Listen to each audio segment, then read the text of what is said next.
Bonjour, je m'appelle Manu Valiant, je vais vous présenter mon jeu Botbox. C'est un jeu pour 2 à 4 joueurs à partir de 10 ans, pour une durée d'environ 20-25 minutes quand on connaît le jeu. Donc le principe de Botbox, c'est un jeu où on est à la tête on doit gérer un petit robot dans une arène. L'objectif principal est d'aller ramasser des coffres dans l'arène, sachant que forcément les adversaires vont essayer de vous empêcher de faire ça.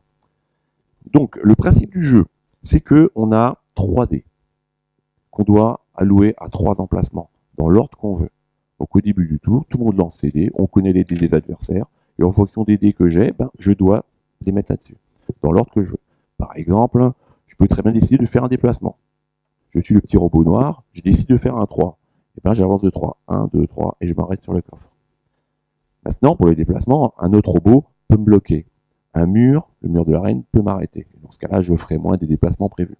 Quand 2 robots se cognent, en général, ils sont un peu bobos et du coup, ils perdent des points de vie.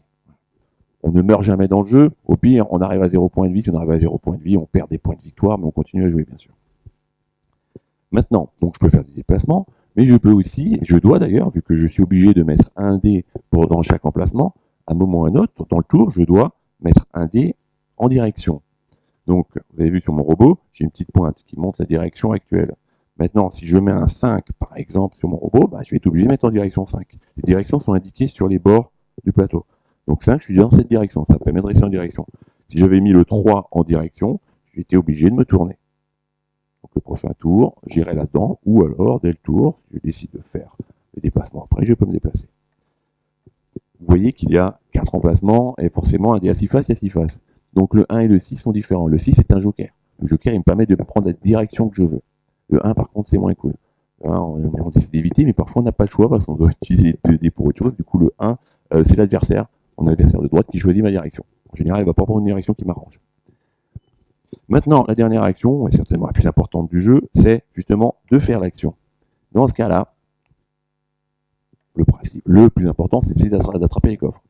Donc, je suis sur un coffre à 6. Malheureusement, j'ai qu'un 5. Je ne peux pas le ramasser. Si j'avais été sur ce coffre-là, à 5, je pouvais le ramasser. Donc il faut avoir le chiffre exact du coffre sur lequel on est. Et bien sûr, il faut s'arrêter sur le coffre. Je vous rappelle qu'un coffre n'arrête pas le déplacement. Donc il faut se débrouiller pour, avec un déplacement, s'arrêter sur le coffre. Ce que je peux faire d'autre aussi, je peux aussi, donc c'est indiqué ici, là c'est crocheté, là je peux tirer. Donc à faire, si je ne peux pas crocheter, autant embêter les voisins. Donc je peux leur tirer dessus. Pour tirer dessus, il faut juste que l'autre robot soit dans ma direction. Donc là, je peux tirer sur le marron sans problème. Je mets un 5 dessus, j'ôte 2 d'écart, donc je suis à 2 cases de lui. Du coup, il va prendre 5 moins 2, il va prendre 3 dégâts et il va perdre 3 points de vie. Dernière chose qu'on peut faire, si on ne peut pas crocheter, si on ne peut pas ou on ne veut pas tirer parce que c'est pas obligatoire, on peut aussi faire de l'énergie. Donc on a une petite jauge d'énergie qui est marquée là.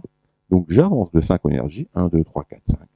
L'énergie a 2 avantages. Premier avantage, déjà c'est des points de victoire à la fin de la partie, potentiellement. Mais un avantage qui est beaucoup plus intéressant, c'est qu'on peut toujours dépenser 10 points d'énergie pour mettre un dé sur la face qu'on veut. Donc dans ma situation d'avant, je n'utilise pas mon 5 pour faire de l'énergie, mais bon, je suis arrivé grâce à mon déplacement là-dessus, je me dis, allez hop, je vais dépenser 10 énergies, et je transforme mon 5 en un 6, et je ramasse le coffre. Quand on ramasse un coffre, on prend des petits points de victoire qui ne sont pas sortis, donc je vous les sors. Donc il y a 8 jetons de points de victoire, il n'y en a que 6 qui seront joués.